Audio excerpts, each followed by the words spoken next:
in this tutorial, I'm going to show you guys how to pin 3 messages in your WhatsApp account. Let's get into the video. So the first thing to do is that you simply need to click on WhatsApp, open it.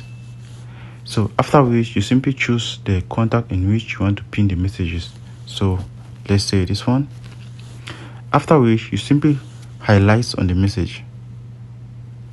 After that, you are going to see pin. So after which you simply need to choose the pin duration. Let's say 7 days. That's the first pin.